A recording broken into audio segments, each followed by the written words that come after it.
Malaki na nga po talaga ang epekto tungkol sa isyu ng paghanap ng katarungan, kaliwanagan at political stability.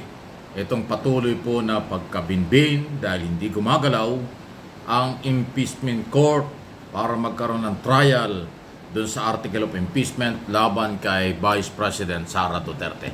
Pakinggan natin ang ilan sa punto nitong si Attorney Domingo Cayosa. Siya po ay law expert dahil ito rin ay dating presidente ng Integrated Bar of the Philippines. Narito yung report. Isa sa mga nag-interview, GMA7 ata. Isa sa mga lehitimong organization. Thank you GMA7 sa inyong mga interview katulad ng ganito. Ni Vice President Sara Duterte sa Senado, nagkakaroon umano ng political instability ayon sa constitutional law expert na si Attorney Domingo Cayosa.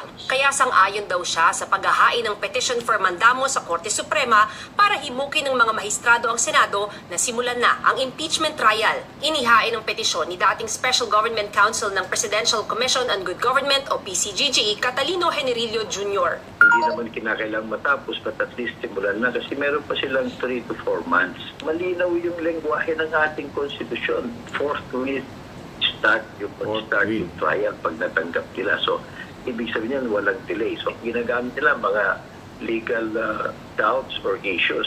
When in fact, mukhang ang matinding rason nila, kailangan ng mga re-electionist, mga panya.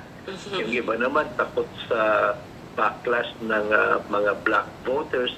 Sabi ni Cayosa, ngayong may kopya na ng Articles of Impeachment ang mga senador na uupong hukom, dapat bigyan din aniya ng kopya nito si VP Duterte.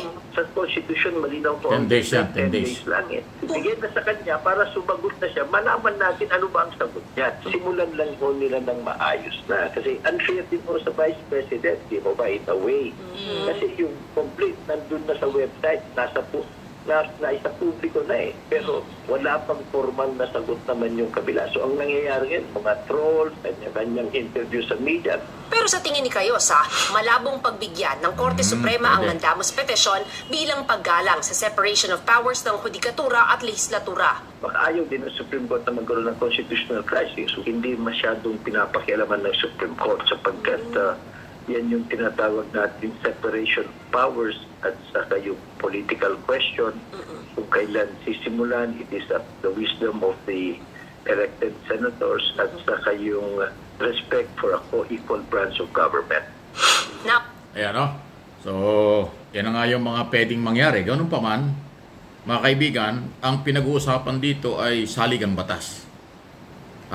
Kaya siguro may punto rin yung attorney na nag-file petition for mandamos kasi nga ang sinasabi rito ay ang saligang batas ay nagsasabi na dapat sa oras na matanggap ang article of impeachment, ang Senado ay dapat gumalaw na, magbuo na ng impeachment court para magkaroon ng trial. Hindi nga po. So, kaya mayroong petition for mandamos. Ano bang ibig sabihin ng petition for mandamos? Ang ibig sabihin yan, para liwanagin at utusan o sabihan ng Korte Suprema ang mga senador na nandun sa batas. Na sa oras na matanggap nila ang article of impeachment, dapat mag-trial. Pero may punto rin si Attorney Cayosa na talagang pwede naman pong hindi makaalam ang Supreme Court kasi nga yung separation of power na lagi sinasabi natin, legislative, executive, at saka po ang judiciary. So, ang isyong ito, hindi na kaialam ang Malacanang kasi hindi yan trabaho ng Malacanang. Trabaho ito ng Kongreso at Senado, legislator.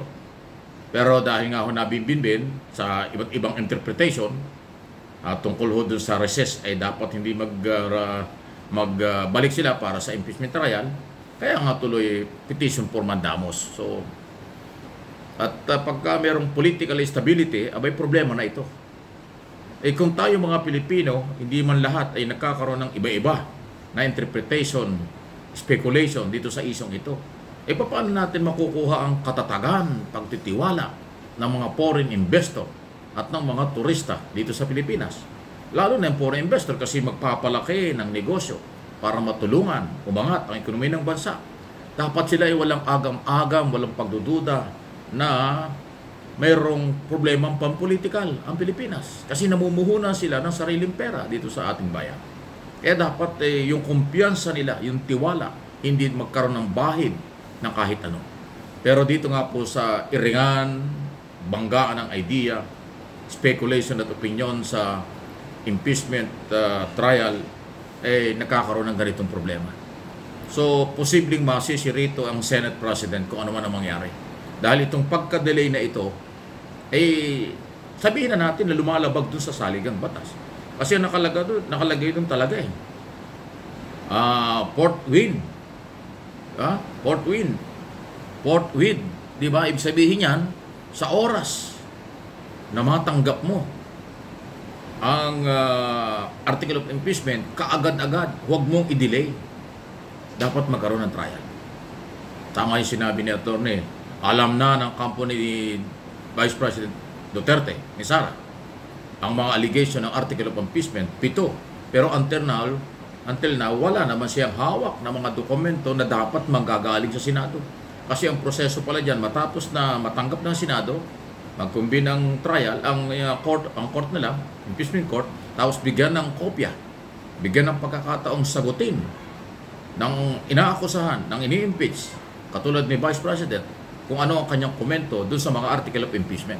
Pero hindi makasagot yung Office of the Vice President kasi wala silang kopya. Dahil hindi pa napapadala ng Senado.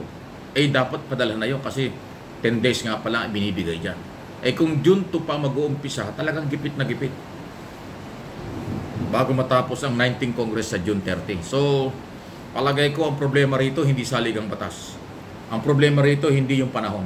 Ang problema rito, pasintabi na, ay yung katatagan ng paniniwala sa kanyang paniniwala na hindi sila dapat magtrabaho dahil nakareses. Walang iba kundi ang Senate President, Chis Escudero. Nako, Senador Escudero, huwag mo namang i-hostage ang paghahanap ng hustisya.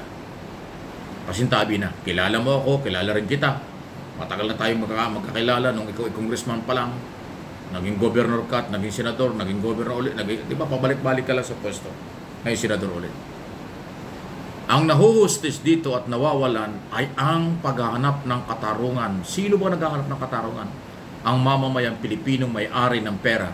Ano ba ang kaso sa article of impeachment? Betrayal of public trust dahil merong pera, 612 million ang hinahanap ng Kongreso at ng taong bayan, hindi may paliwanag. Kaya dapat liwanagin yon para masagot ni Sara kung saan niya ginamit.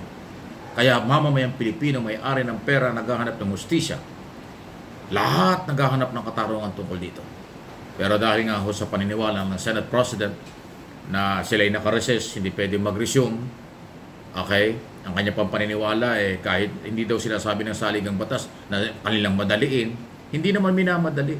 Ang sinasabi lang doon, sa oras na matanggap nyo ang article of impeachment, kaagad-agad o kaagad inyong i-trial o inyong buuin ang impeachment court para magkaroon ng trial. Ilang linggo na, buwan na yata. Mahigit ng ilang linggo na nasa kanila, hindi gumagalaw.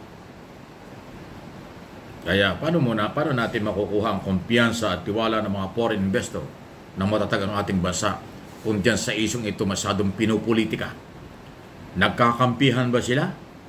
Mayroon bang kumukontrol kay Senate President? Mayroon bang tumatakot kay Senate President? Nakakapagtanong tayo ng ganito. Ano ba ang tunay na dahilan? Bakit ayaw kumilos? Talaga bang basihan yung kanilang rules na sila'y nakareses? Hindi sila pwedeng magtrabaho?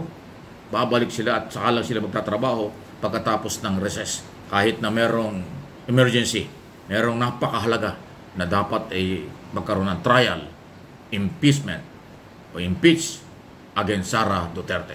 Wow! Any comment, reaction, malaya po kayo. Kakaiba na itong usapang ito.